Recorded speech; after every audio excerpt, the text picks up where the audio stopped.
Primetime local news, serving the Lakeland and Midwest regions. Good evening and thanks for joining us. One person who tested positive for COVID-19 in Saskatchewan has died. It was someone in the 50 to 59 age group in the Central Zone.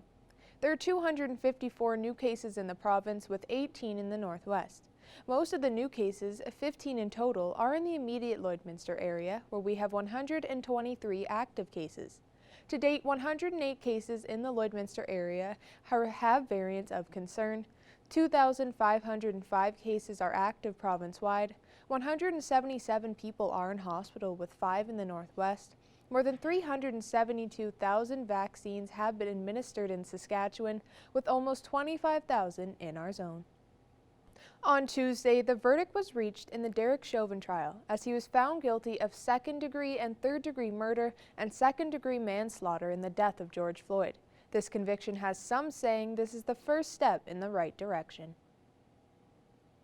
When George Floyd was killed by police officers last May, it sparked protests around the world, with people seeking justice for Floyd and other innocent Black people killed by police.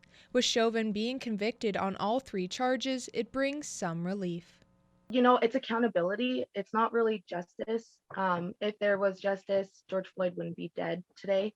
So it was a roller coaster of emotions, because at one point I was really happy, and then I really, got real with myself. And the issue of systemic racism and systemic policing and police brutality, it's still a major issue. Campbell adds that even with Chauvin being found guilty and with the change people are fighting for, innocent people are still losing their lives. Every single day of the trial, one Black person or more was killed by police. Every single day, and that trial was 21 days long. And during the verdict, when the verdict was being read, a 15-year-old girl was being murdered by police. Even though this was taking place in Minnesota, it still impacts Canadians. The Lloydminster and Vermilion for Equity group has been educating people around the area and having discussions about the injustices Black, Indigenous, people of color, BIPOC people face. They hope this will bring more awareness to those issues. No officer has ever been charged for Starlight Tours. That's here in Saskatchewan, Alberta. An officer just harassed a man for trying to get into his own car in Edmonton not 3 weeks ago, a man that we were supposed to have on one of our lives. So it's just recognizing that these biases and these systems are killing people. It's not a inconvenience. People are dying because of it. Campbell believes that the verdict is a step in the right direction, but there is still a long way to go. We cannot deny that conversations have been started, that people are becoming more aware of these issues. More and more people are having those hard conversations at home, in the workplace, at school. That's where the change is really going to start. Jasmine King, Primetime Local News.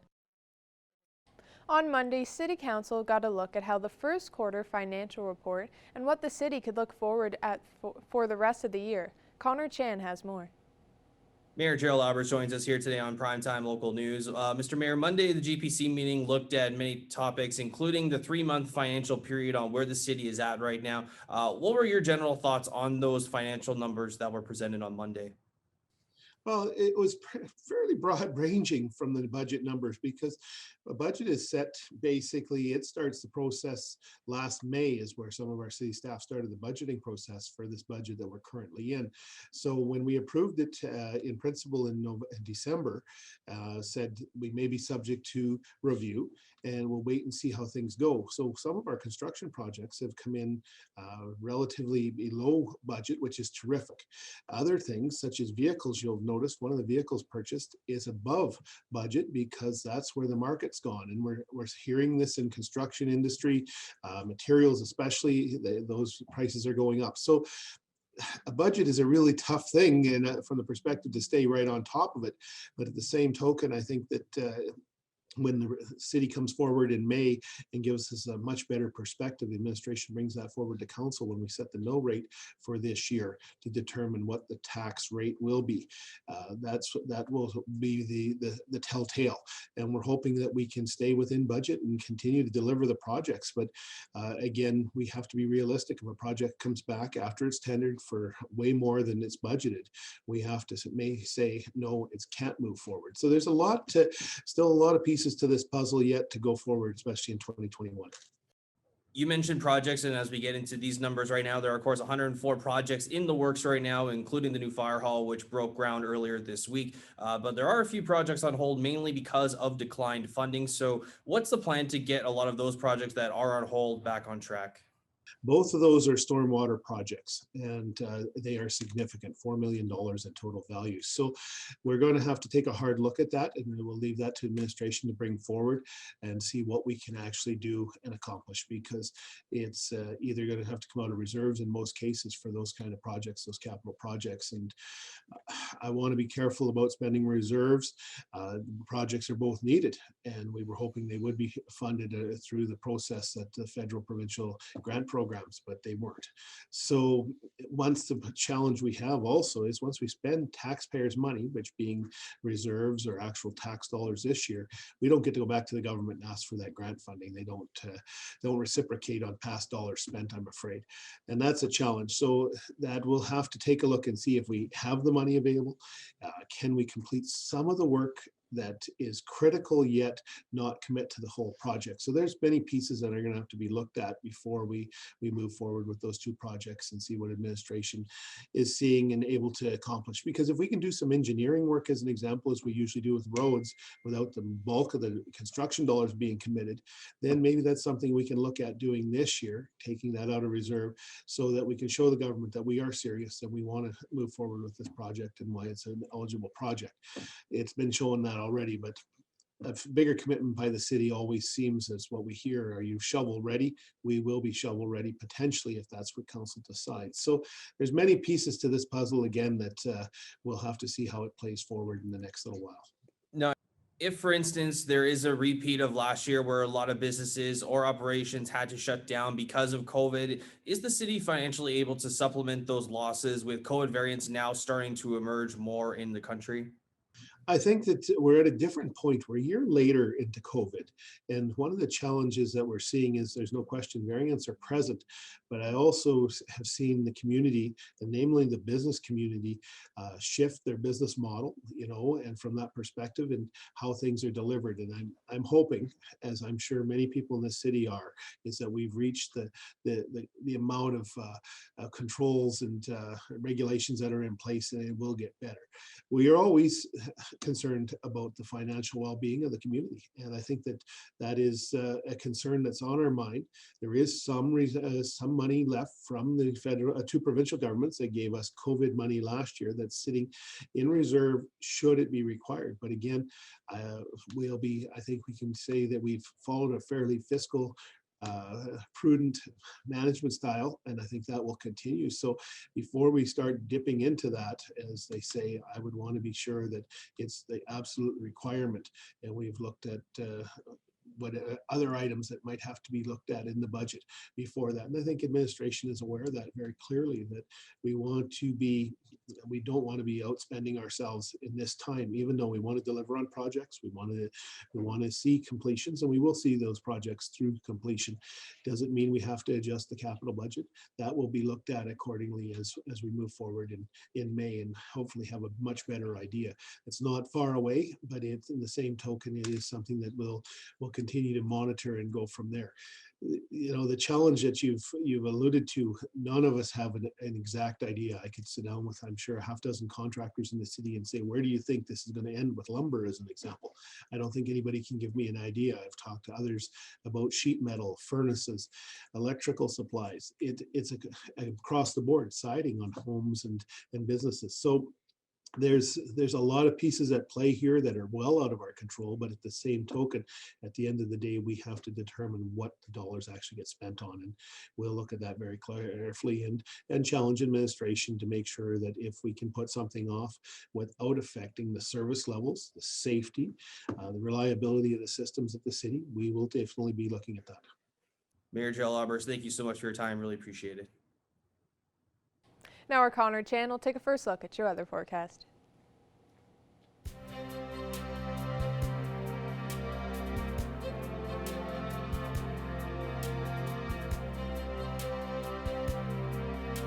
All right, thanks very much there, Jasmine. It's very much cooler today than it was yesterday. Winds picking up pretty heavy there right now, close to 30 kilometers an hour as we see that coming in from the north and northwest. So it does feel a little bit more like -6, -7 outside right now, and that's going to continue. The cooler temperatures are going to continue into the next couple of days or so. Looking at the area, lots of single-digit temperatures, low single digits for that matter. -1 in St. Paul right now, with zeros also in Marwayne, Cold Lake, Bonnyville, and Pierceland. 2 degrees in Vegreville, 1 degree in Wainwright and Vermilion, 1 degree also in North Battleford, 1 degree for Macklin. Zeros also up in Meadow Lake and St. Walburg. And then we see -2 up in Isle of Cross. Now here's a look at the satellite radar map. So cloud coverage could start to come back later on into the evening and into tomorrow. It's more so in the southern parts in Regina, moving eastward, that are going to see some showers. And then as we go into southern Alberta, they are going to start to see more snow, as Calgary is starting to see that, and it will continue on for the next couple of hours into the next couple of days, as well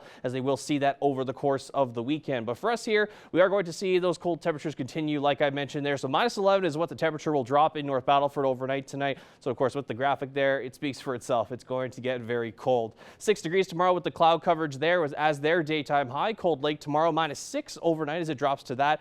With 4 degrees tomorrow with the sun and cloud mixed throughout the day. And then for us here at Lloydminster, we're also going to be very cold overnight, as shown by the graphic here, with a high of 6 degrees tomorrow. But with that wind chill, it could feel a little bit closer to the 0-degree mark once again, and even maybe a little bit cooler than that as it drops potentially there. So looking with that wind chill, it could feel a little bit more like -13 going to Saturday, 6 degrees with clear skies, as it is going to somewhat get a little warmer into Sunday with that high of 10 degrees. But we are going to see a little bit of cooler mornings still with that low of -8, but it is going to gradually warm up throughout the week. That is a first look at your weather forecast. We'll have more primetime local news after the break.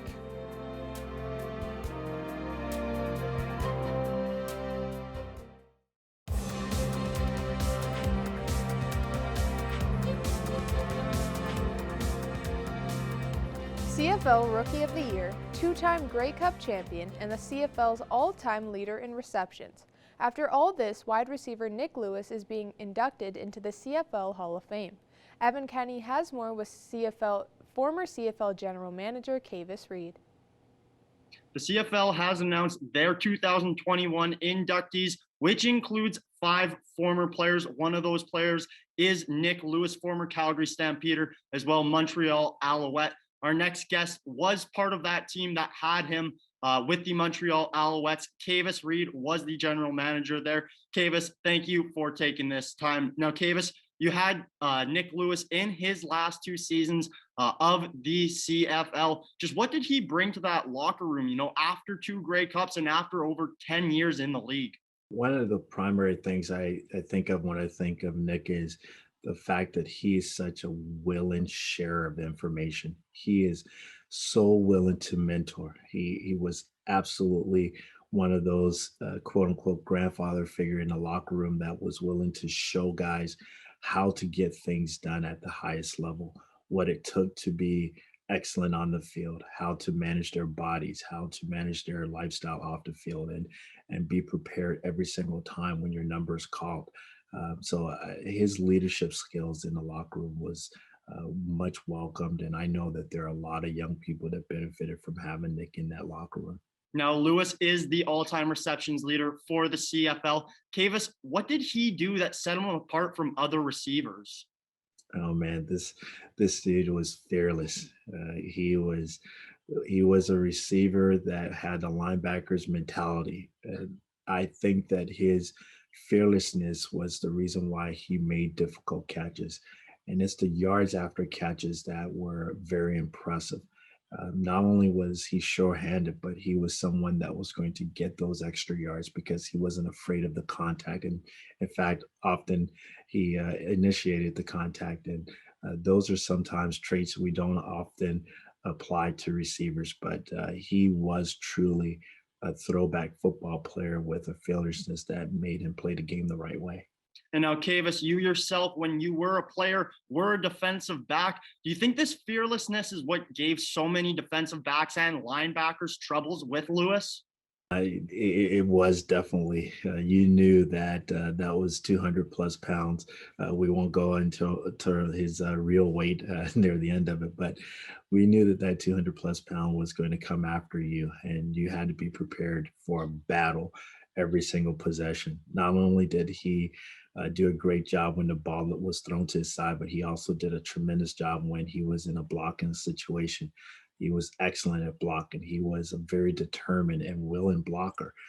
Another attribute that you don't often attribute to receivers, but something that you would attribute to the Hall of Fame type receiver. So he was complete in terms of his whole athleticism and his ability to catch the ball, his determination. He had truly the complete package, and it was a battle for 60 minutes with Nick. And Kavis, while you did coach him for 2 years, you coached against him for 10 years while he was with the Calgary Stampeders. And I mean, Kavis, just how hard was it to game plan for a guy like this? You had to know where he was, and you had to know that in very tight situation and in critical situation, he was the primary target. You knew that. Somewhat it made it easy because you knew he was going to be around and he was going to be the focal point, but it also made it very stressful because there are only so many people you can dedicate to someone, and he allowed double teams to happen to himself, which put a lot of other people in individual situations, which in the CFL, like in football in general, is very difficult on the size of the field to be able to have defensive back in one-on-one situation. Nick opened up a lot of opportunities for a lot of other receivers that he played with. And as a defensive coordinator, it made that chess match a lot more difficult, having to figure out where he was. And knowing that a small DB by himself was not going to bring him down. So the guys had to have their energy and their wind ready to go that game to be able to rally and gang tackle Nick Lewis. You know, those Stampeders teams also had a fantastic running back in John Cornish. I mean, just how much did having all-star players like this open up the field for other players? Absolutely. That's what Hall of Fame talent does for you. It truly allows others to benefit off of your presence on the field. The other thing I will also say about Nick, if you look historically, he seldom missed games. I know there are a couple of injuries he battled in his career. That's going to be the case when you have such a long career, but he was always present. He was more often than not available to play. You can't be a Hall of Famer if you're not on the field producing and participating. And Nick was, his durability really, really served him well throughout the years. Well, Kavis, thank you very much for taking this time and joining me. And congratulations to Nick Lewis and the rest of the 2021 Hall of Fame class. Now our Connor Chan will take another look at your weather forecast.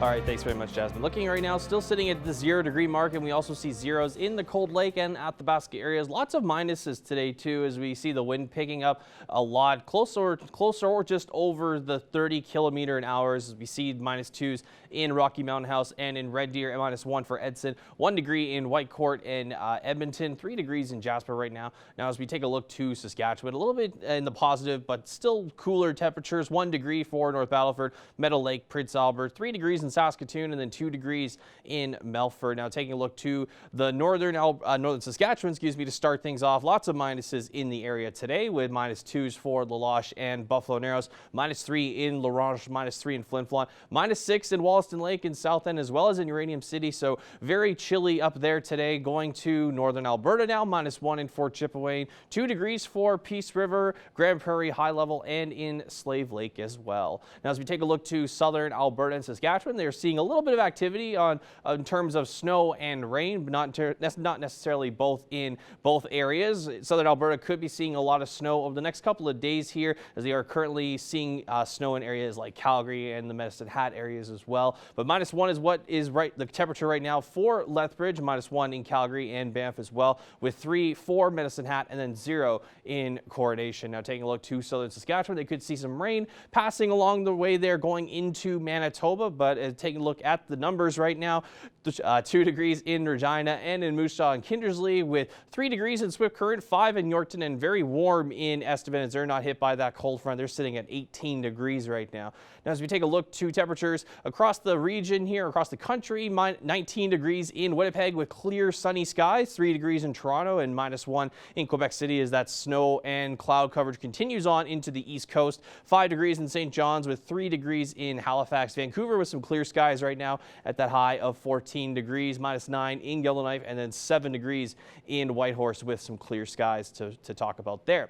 Now we are going to get a little bit warmer tomorrow, but the wind chill is still going to play a factor, so it's not going to be too warm yet, so don't get too excited for that warm temperature to come back at least right away here. But 6 degrees is what we are going to see tomorrow in Lloydminster, Vermilion, Wainwright, and the Provost areas. 4 degrees in Bonnyville, St. Paul, Cold Lake, and Lac La Biche. 6 degrees also we'll see that in Edmonton and North Battleford for tomorrow. We'll see 5 for Maidstone, 7 in Macklin, and then looking up north here, we see 4 degrees in Meadow Lake, 3 in Green Lake, and then 1 in Isle of Cross. Now here's a look at what we could see over the next little bit here. We are going to see another 6-degree day on Saturday with clear skies expected there, and then going into Sunday, we are going to get back into the double digits. Temperatures with 10 degrees as our daytime high, sun and cloud mix to follow that. 11 degrees on Monday with mostly cloud coverage for that day. 4 degrees on Tuesday, and then it starts to get warmer on Wednesday midweek at 11, and then 14 on Thursday. That is a look at your 7-day forecast. We'll have more primetime local news after the break.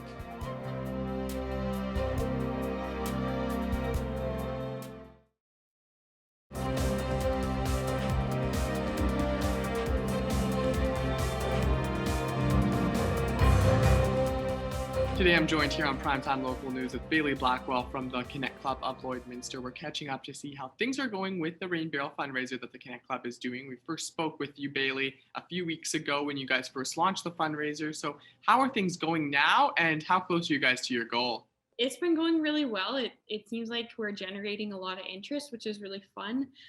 We've currently sold 78 rain barrels as of last Saturday. So yeah, we have a couple more weeks to keep selling. So we're really hoping we can hit our goal of 100 rain barrels.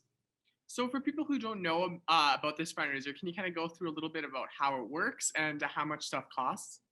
Yeah, so the rain barrels are sold through a website, and us Lloydminster Cadets, we get a portion of the profits from every rain barrel sold, so that we can continue to continue our fundraising efforts within the community. So the rain barrels are bought at the website called rainbarrel.ca/Lloydminster Cadets. Each one costs $65. You'll see if you go to the website, there's some other add-ons or some other options you can choose from. There's different colors, and yeah, so it's really great. We're going to close sales on May 1st, so we're really hoping to hit that goal of 100 by May 1st. And then the rain barrels should be in Lloydminster for May 13th. We'll have a pickup day at the Kinsman Hall in town. Now, this isn't just an interesting fundraiser where people are able to get, a rain barrel, but this is also a way that people can conserve water and also save money in the long run. Can you kind of just go through a little bit about why it's so important to, save water, and how it can also be beneficial to people's bottom lines?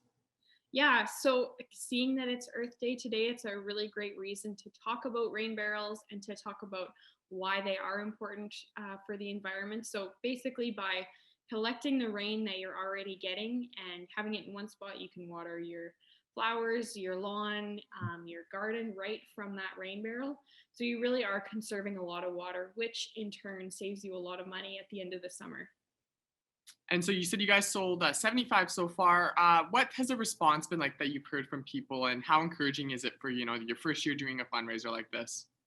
Yeah, so we sold 78, so we're doing really well. It's been really good. I think this is something that is really useful to a lot of people, that is something that we can definitely continue to do in the future. So we're excited about it.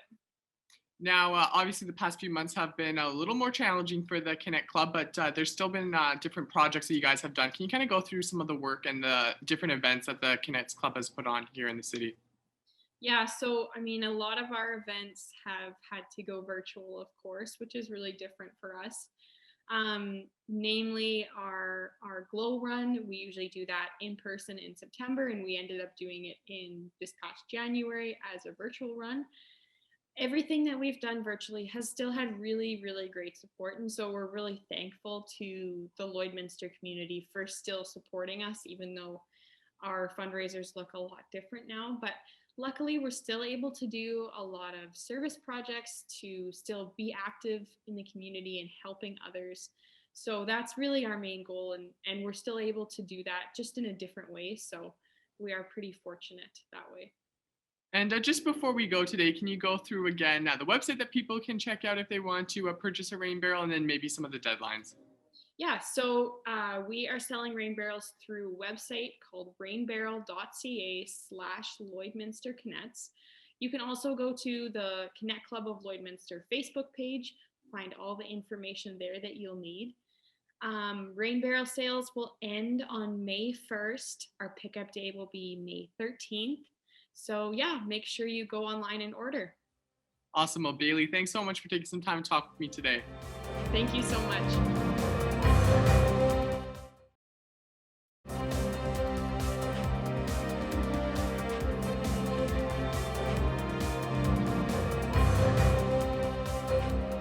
I'm joined here today for Primetime Local News, Robin Tizard with Portage College. Now, the college has been selected by Colleges and Institutes Canada to offer the tuition-free supportive care assistant program. What does this program exactly offer? Yeah, so I'm very excited that the college was selected. Not only were we selected to offer the program, we were actually selected to be on the working group to work across the country to create this program. So I'm super excited, and tuition free is great. So what that means is that a student that has an entrance requirement of an English 10 level, and if they have that and they have the ability to have a clean police information and vulnerable sector check, they are able to apply for this program. And then they start a 6-week modularized, it's asynchronous. So that means they can use their own time to go through the program, but there is facilitators to help them if they get stuck on any material. But literally they can be working through the theory from the comfort of their own homes. And so that's fantastic. And really, we're really excited about that portion of the course. Once they complete that, then they will head on to a work placement. And so that will be at a site. It could be a long-term care facility, or it could be working with somebody that does home care. And they will work beside that person for 4 months to do a paid placement. And so it's a win-win. Not only is the tuition covered, but they actually get paid for the time that they work alongside of a healthcare aide. So this program is the low healthcare aide. So what I mean by that is it's an entry-level position. It is considered non-clinical. So the students will be doing things more like assisting with meals, or participating in activities, helping a senior, for example, get involved with some recreation, or helping them move around their home, perhaps. They would be working with a team of people. So they'll be working with healthcare aides and practical nurses as a really vital part of the team to make sure that a senior's life is very rich and full. So it is an entry level. It's a great program to get someone involved and excited in healthcare. And where is the funding coming from for this? Yes, so as you mentioned, the program itself was ran by the Colleges and Institutes of Canada. However, the funding is from the Government of Canada's Secretarial Initiatives Program. So it's coming from the federal government to help us with the situation we have right now, which is we don't have enough help for our seniors in our communities. And so this is to get that help for our seniors, but also get those people that think they're interested in healthcare the opportunity to get their feet wet, as we say, get them out, get them that flavor of what it feels like to work in one of these places. And why do you think Portage College was selected for the tuition-free program? Well, I've worked at Portage for many years, so I obviously am a huge Portage College fan. I believe that we do an excellent job at training people and getting them out to work, and this is that program. So we were selected to be on the working team because we have an excellent reputation for our practical nurse program. Currently, we just received 100% on our review in terms of our practical nurse program. You can't get quite better than 100%. So we are very, very experts in the field of healthcare. We have an incredible paramedic program. So we know what we're doing when it comes to healthcare. So we put in a grant application to be selected to take part of this federal team. And we were selected. So we spent the last 3 months working on the curriculum with colleges across Canada. It was an incredible opportunity to share our knowledge, share our expertise, and the product in the end is very impressive. I'm very proud of the product that was produced. And are you able to tell us exactly what's all involved in the process of taking this program? Yeah, so I think the biggest thing is that a student that has interest in healthcare aid and they have the ability to learn online. So the theory is online. So you'd have to have the ability to have an internet connection. Of course, if you are by one of our campuses, you're more than welcome to come in and use our computers and our internet to do your theory. But if you have a home computer and you have internet connection, you never need to come in to do that. You can do all that from home. We will have a facilitator working with the students so that they can know where they're going to go for their placement. That facilitator stays with them for that whole time, so they're not feeling like, that they have to do things on their own. We want these students to be successful. We want every single one that enrolls to complete and get their certificate at the end. This is a micro credential, which is also really exciting. So micro credentials are a new way to deliver bite-sized pieces of information, and students will get badges that they can then put on a virtual wallet and show other people their competencies and their skills. And so this program has that as well. So they're not only going to get a certificate at the end, but they're going to get badges that represent all the competencies that they've learned all the way along. So it's a really excellent thing to be able to put on their resumes. And maybe this is that motivation that they're like, you know what, this is really what I want to do. And I'm going to continue, and I'm going to go and enroll in a healthcare aid program. Right. So we're hoping that this is a pathway for a student to then continue in the field of health for many, many years for themselves, for those that find that this really is what they want to do. And for students interested, where can they register for this? Yeah, so I think the best thing is you could go to our college site, portagecollege.ca, or you can phone our main number. So it's 1-886-623-5551.